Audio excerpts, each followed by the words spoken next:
শিক্ষা দপ্তরে মুখ্যমন্ত্রী এর আগে কবে এসেছিলেন মনে আছে কারো? দেখুন, আমরা তো স্বামী বিবেকানন্দের পুণ্যভূমির লোক। তিনি বলে গেছেন, শিক্ষা গ্রহণ না করলে মানুষের যে পরিপূর্ণ যে অন্তর্নিহিত লুক্কায়িত প্রতিভা সেটা সম্পূর্ণ হয় না, বৃত্ত।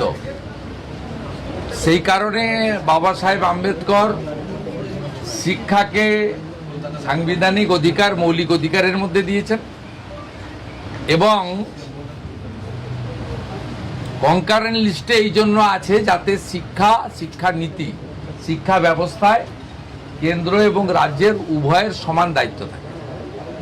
আমরা এখানে ভালো মিটিং করেছি। ধর্মেন্দ্র প্রধানজির আসার কথা ছিল, সুকান্ত মজুমদার, ডক্টর সুকান্ত মজুমদারের থাকার কথা ছিল, ডক্টর সুকান্ত মজুমদার ছিলেন। দিল্লি থেকে 8 জন হাই লেভেল অফিসার এসেছিলেন।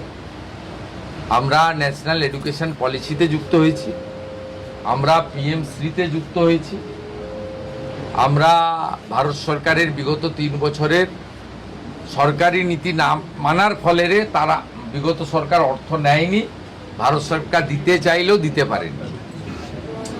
আগামী 1 সপ্তাহের মধ্যে এই অর্থবর্ষে গ্র্যান্টও আমরা পাব। সবগুলো কম্পোনেন্ট নিয়ে, সবগুলো ইস্যু নিয়ে আলোচনা হয়েছে। Primary, upper primary, high school, college, university, বিদ্যার্থী অর্থাৎ ছাত্রছাত্রীদের কিভাবে আধুনিক শিক্ষা দেওয়া যায়, বেসরকারি শিক্ষা ব্যবস্থার উপর যাতে নির্ভরশীল না হয়, কি করে ছাত্র শিক্ষক শিক্ষিকার রেশিও ঠিক রাখা যায়, কি করে শিক্ষক অধ্যাপক নিয়োগকে রাজনীতিমুক্ত করে অত্যন্ত পরিচ্ছন্নতার সঙ্গে মেধার ভিত্তিতে নিয়োগ করা যায়, বিশেষ করে বিদ্যা মন্দিরগুলোকে কি করে আধুনিক মানের করা যায়, সব পয়েন্ট নিয়ে ইন ডিটেলসে আলোচনা হয়েছে। ইমিডিয়েট যেটা বিদ্যালয়গুলো পাবে, অর্থাৎ প্রাইমারি, আপার প্রাইমারি, হাই স্কুলের ক্ষেত্রে কম্পোজিট গ্র্যান্ট, যেটা 3 বছর ধরে তারা পায়নি আগের সরকারের ভুল নীতির জন্য, আমরা 81,000 বিদ্যালয়ে টার্গেট নিয়েছি। সব জায়গায় গ্যাসে মিড ডে মিল রান্না হবে, সব জায়গায় পর্যায়ক্রমে সোলার প্যানেল হবে, সব জায়গায় অত্যন্ত পরিচ্ছন্ন শৌচালয় থাকবে, সব জায়গায় আর্সেনিক মুক্ত পরিশ্রুত পানীয় জল থাকবে, সব বাচ্চারা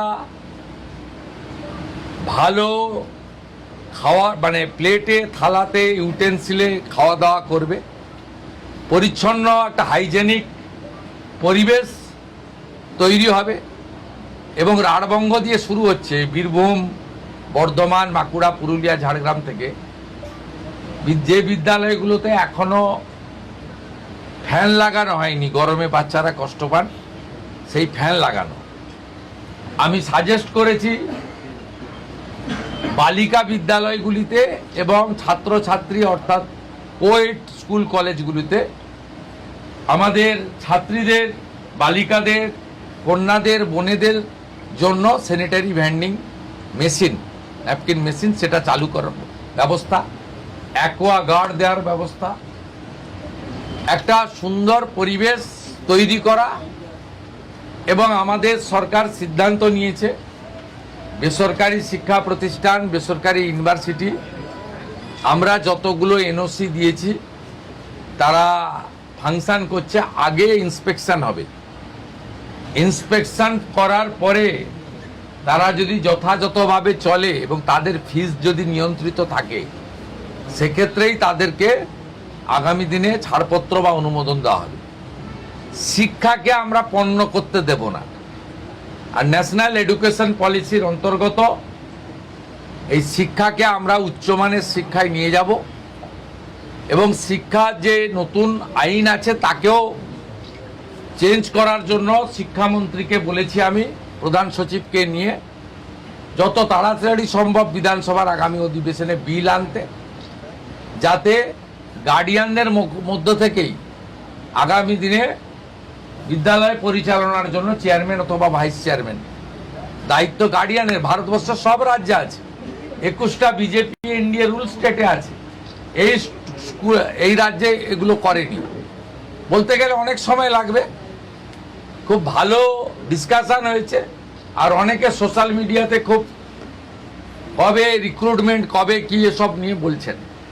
আপনাদের জেনে রাখা দরকার আছে, এই জটটা পাকিয়েছিল আগের সরকার ওবিসিকে কেন্দ্র করে। আমরা কি করেছি, আমরা ওবিসির যে ভুল নীতি ছিল বিগত সরকারের, বিধানসভায় আইন এনে ওবিসিটাকে আমরা প্রথম ঠিক করেছি।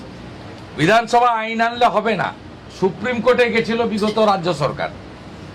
আজকে সুপ্রিম কোর্টের সামার খুলেছে 8ই জুলাই, আজকে মেনশন করা হয়েছে আগামী কয়েকদিনের মধ্যে সুপ্রিম কোর্ট থেকে রাজ্য সরকার ওবিসি মামলার ক্ষেত্রে বেরিয়ে আসবে, এক্সিট করবে। তার ফলে যে 6000-এর পরীক্ষা আপনার মৌখিক হয়ে গেছে, বাকি যে 6000-এর মৌখিক বাকি আছে সেটাও হয়ে যাবে। আর আমরা সংকল্পপত্রে দেওয়া কথা অনুযায়ী কোনো রাজনৈতিক লোক নিয়োগ প্রক্রিয়াতে থাকবে না। দূষণ নারিয়ালার মতো চিফ সেক্রেটারি র্যাঙ্কের অফিসারকে আমরা প্রশাসক করেছি, চেয়ারম্যান করেছি। আপনারা শুনলে খুশি হবেন, তিনি আজকে 4 জন নিয়ে নিয়েছেন।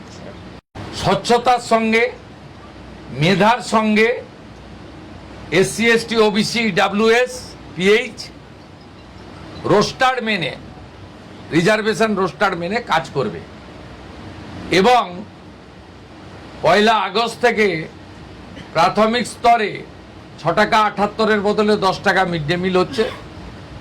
এবং 1 আগস্ট থেকেই কলকাতা সহ বড় একটি অংশে ইসকন মিড ডে মিল বিতরণের দায়িত্ব নিচ্ছে, তারা কিছু ভর্তুকিও দিচ্ছে, খুব হাই কোয়ালিটির খাবার দেবে। আপনারা আরও কয়েকদিন ডিম আর ইসকন নিয়ে আলোচনা করতে থাকুন, বাকিটা 1 আগস্ট আমি আপনাদের বলবো।